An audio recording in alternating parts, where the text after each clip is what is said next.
A wage freeze and job cuts are at stake in Summit County as a local bus drivers union engages in a contract negotiation with Summit County. The Summit stage currently employs 65 full-time drivers, though not all of them are members of the union. This is Jenny Coberly for the Summit County Citizens Voice, online at summitcountyvoice.com.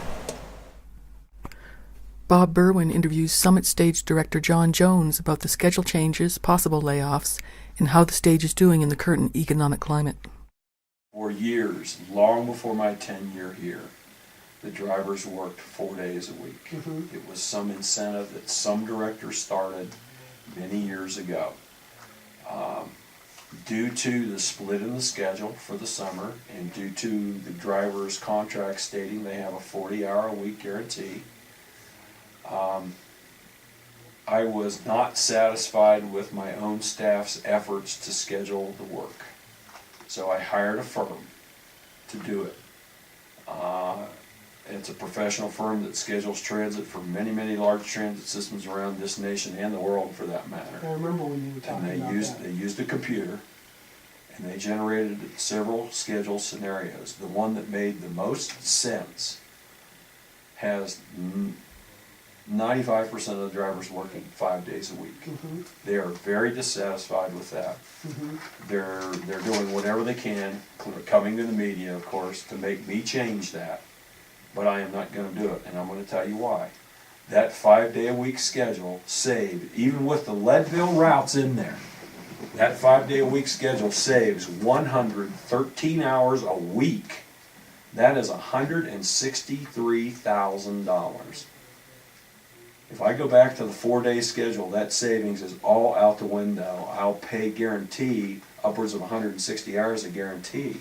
$163,000 savings? Savings with the schedule that I have and the schedule that they will bid. Now, that dovetails back into the reason that I cannot tell how many drivers I'm going to lay off, because I don't know how many are going to quit over this. And one of the things that I'm sure you're going to ask me next is, does this affect the riders? No, it doesn't affect the riders. It only affects the drivers. You're reading my mind. It does not affect the riders. I knew what your answer was going to be too.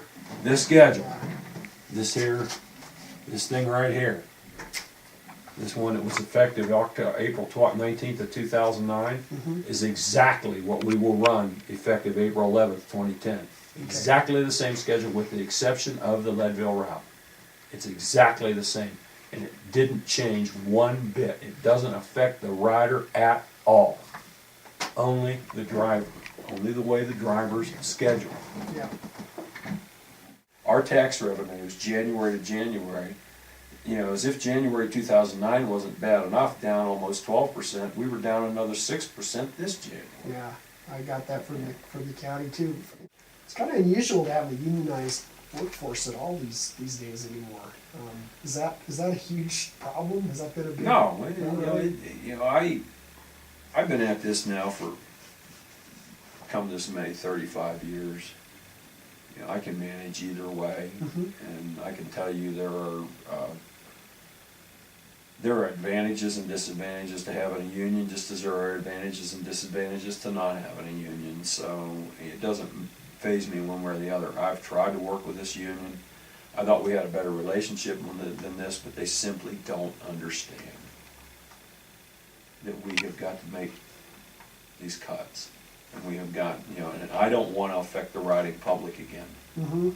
We did that the last 2 summers. I don't want to do that again. So it's got to come from somewhere, and it's going to have to come from efficiencies.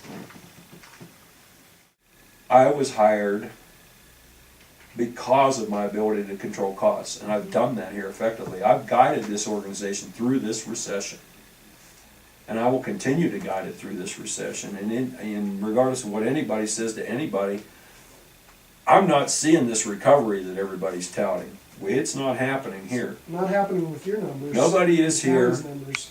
I talked to a couple of the ski area operators last week, and they said January sucked and February sucked worse. And March isn't looking all that great either, even with everybody that seems to be in the county. Yeah. That's what drives our numbers here. And we get 45% of our yearly tax revenue in these 3 months. And if we don't get that, we're still in trouble. But I intend to get this organization through this because that's what I was hired to do. I'm gonna do whatever it takes to make it work. You know, we're gonna use smaller buses this year. You know, I've got the maintenance department working on, you know, making sure that we're running at optimum so that we're not spending any more money than we have to on maintenance and fuel. I mean, we're watching our expenses very closely. You know, I have managed to guide this organization through 2 years of this recession, a year and a half of this recession, and keep it solvent. Mm-hmm. I'm not gonna let it go in the red now. And that's what the commissioners expect from me. That's why I was hired to come here, and that's what I'm gonna do.